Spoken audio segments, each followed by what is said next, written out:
Well, we've been talking a lot these days about our spending, haven't we?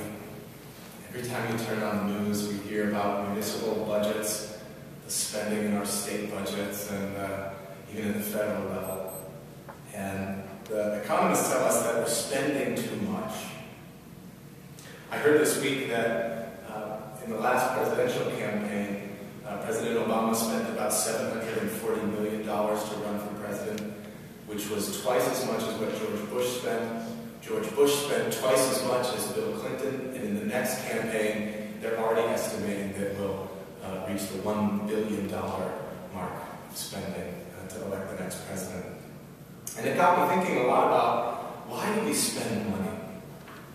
Personally, what motivates us to spend money? And I heard a rather insightful answer from Don Draper, of all people, from the hit series Mad Men. Don Draper is an advertising executive back in the 50s and 60s. And this is what he had to say about spending and advertising. He said, advertising is based on one thing: happiness. And you know what happiness is? The character says, happiness is the smell of a new car. It's a terrific smell, isn't it? It's freedom from fear. It's a billboard on the side of the road that screams reassurance that whatever you're doing, it's okay. That you are okay. So what's really for sale, when anything's for sale, is happiness. And as the BMW ad says, at BMW we don't just make cars, we make joy. We're all searching for happiness. And I sort of think that as Americans, we are all so pressured to feel happy. We think it's part of our American birthright to be happy. I don't know about you, but I sort of feel stressed out by the pressure to be happy. I have to buy the right shampoo and the correct skin cream and the right car and all the rest of it. I wonder if happiness, friends, is overrated.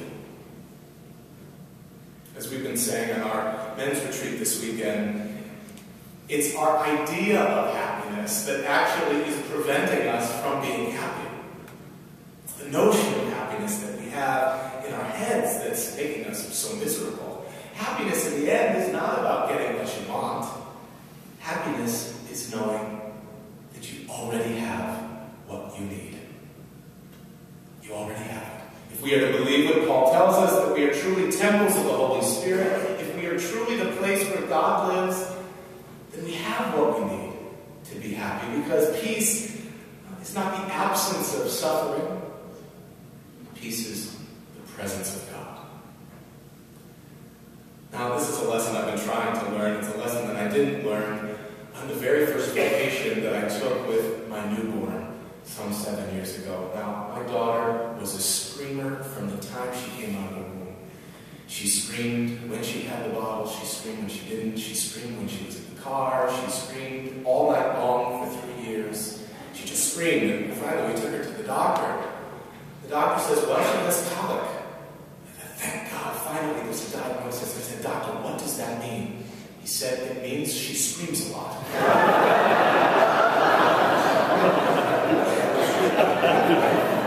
So we took our family on our vacation to the beach in Rhode Island, where we've been going for years. And she screamed in the car ride, she screamed at the pool, she screamed at the beach, she screamed all night long. My mattress was as hard as a rock.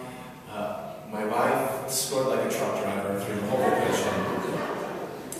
And I realized maybe on the last day of the vacation that I had in my mind an idea of what the family vacation would look like. My daughter would be sleeping, cute and cuddly. Passers-by on the beach would point and smile. I would sit back, sipping tropical beverage, and everything would be happy.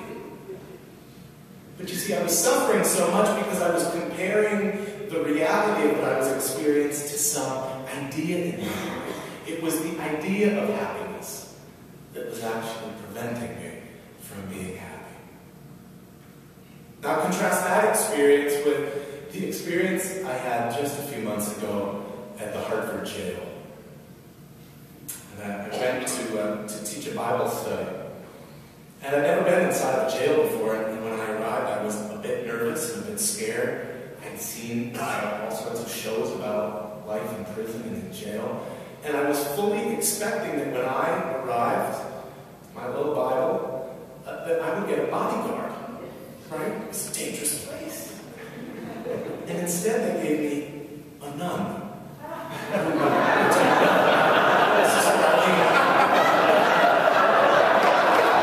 I'm sure that you're a force to be reckoned with. It's a very little reassurance. And so we go into this small little room in the Bible study.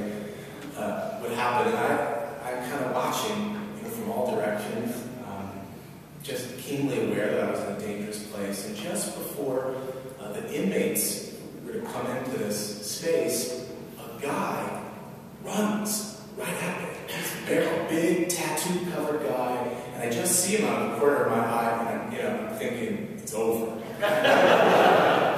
And he wraps his head, his arms around me, and said, "Brandon, it's so good to see you. I won't be making my annual retreat this year for obvious reasons."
He seemed to know what Paul taught so many centuries ago, that we are temples of the Holy Spirit, that God's presence is with us at every moment, that God was with you when you were confused, and God was with you when you were tired, and God was with you when the path ahead seemed totally unclear. As Paul says this morning, everything belongs. The happy times, the difficult times, the heart-wrenching times, it all belongs because God is living in you and breathing in you at every moment. The Trappist monk Thomas Merton said, "Either every place is sacred or no place is sacred." So we can be imprisoned, but it's often the mind that does the deepest damage, isn't it? It's our idea of happiness that most imprisons us. As one of my college professors used to say, it's as if we're acting like beggars, scratching the ground for a few extra coins, not realizing that the ground we are scratching is the ground inside the national treasury. We're surrounded by money, surrounded by wealth beyond description. So this morning, as we try to truly believe that everything belongs to us, we belong to Christ, that we are temples of the Holy Spirit, can we really know that we don't have to search for what we already have? That peace and happiness are not the absence of suffering, but the presence of God. All we have to do is wake up to who we already are: the temple, the vessel, the beloved children